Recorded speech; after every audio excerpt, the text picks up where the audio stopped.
البارحة كان الجو صحوا، استحال اليوم ماطرا. berri waa maalin kale. Shalay jawigu wuxuu ahaa umas, maantana waxa uu isu bedelay roobabo. Sidaas ayay u soconaysaa. Berrina waa maalin kale. Hebel waa xijaabtay ama hebel baa noolaaday. Farqi ma leh. Berrina waa maalin kale. La tiiraanyad qof dhintay ama la bakhaanbakh mid dhashay. Berrina waa maalin kale. Ka carootay huruuf yar, ka bacday nimco, ka murugootay fursad. Farqi ma leh. Berrina waa maalin kale.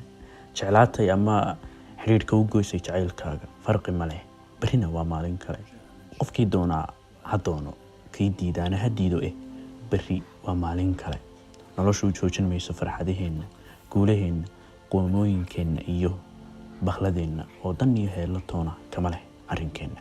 Una cataabi mayso xidhiidhiga murugooyinkeenna, fardadaheedana u ballaqi mayso farxadaheenna awgeed. Taasi waa iyada oo ilaa dura soo taxnay.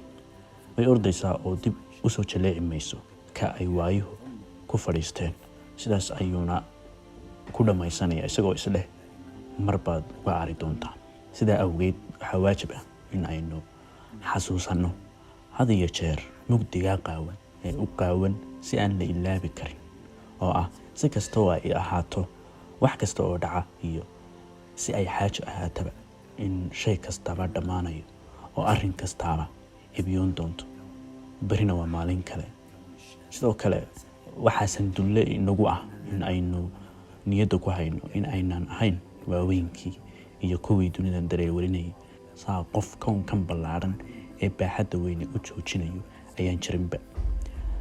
Kamana sarrayno jirayaasha kale ee dunidan inagula nool ee ilmaqabatayga ah, kuwaasoo ku uuman bartankeeda aan la arkayn. Haa, kownkan aan dhammaadka lahayn.